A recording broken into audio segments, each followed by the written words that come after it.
I'm Barry Mitchell. They're neuroscientists by day and rockers by night. Meet the Amygdaloids, ahead on Science and You.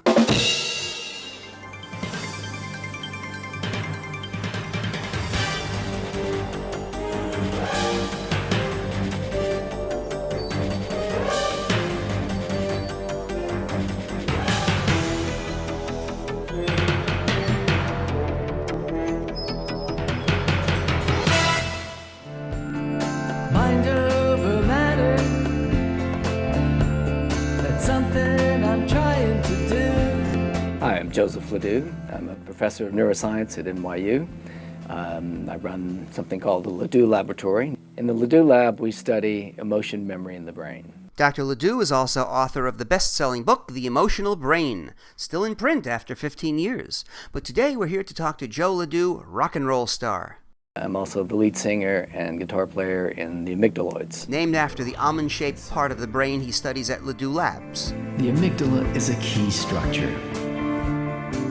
It detects danger and produces hardwired protective responses. The amygdala also forms emotional memories. It uses these to predict harm in the future. Today we're listening in as Joe and members of the Amygdaloids, Amanda Thorpe on bass and Daniela Schiller on drums, rehearse songs for their upcoming EP, Map of Your Mind. Their music has been described as heavy mental because, like their previous albums, All the music is based on themes about mind and brain and mental disorders. The way I describe my songs is songs about life and love with nuggets of information about mind and brain thrown in. The video Fearing was directed by Noah Hutton. We did it in a barn upstate. While I was fearing in Cain. The lyrics come from a poem by Emily Dickinson, which I used, modified a bit to make it work more as a song. Recollecting's not forgetting. It's vivid rehearsal of pain. It reminds me of that day.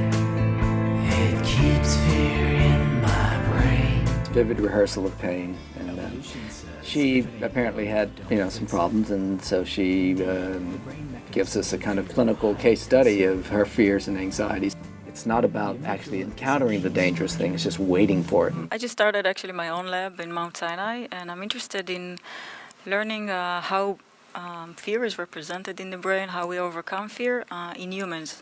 By understanding fear, we hope to understand other emotions. and you've pushed the envelope of fear because you're a skydiver. Does it ever get easier when you're free falling? Never. It actually gets worse. The easiest jump is the first one. Why? Well, afterward, you really know what you're going into, and it just gets scarier and scarier. It's a song, Mind Over Matter, that we had the good fortune to have Roseanne Cash sing with me on. Mind over matter. It's something I'm trying to do. I guess it's only physics that keeps me apart from you. You know, it's more of a ballad and a song about wanting to connect with someone who's no longer with you for whatever reason, and then pull that person back into your mind, not obviously into your physical presence, but into your mind. So, class, what have we learned today? Fear, rage, and love. It's not every day you meet a neuroscientist who clinically studies emotions and writes songs about them. So I had to ask, we can identify them, but we can't control them. Why? Well, we're at a point right now where the emotional brain and the cognitive brain are not quite in sync. The cortex is necessary to control your emotions. So the amygdala, once aroused, is very difficult to turn off by the cortex. We don't want to be Mr. Spock, where we have total control over every emotional nuance. We don't want that. Why don't we want to be Mr. Spock? Because our emotions make our life worth living, and if we're totally in control, we have no surprise, nothing to look forward to. It's just all predictable.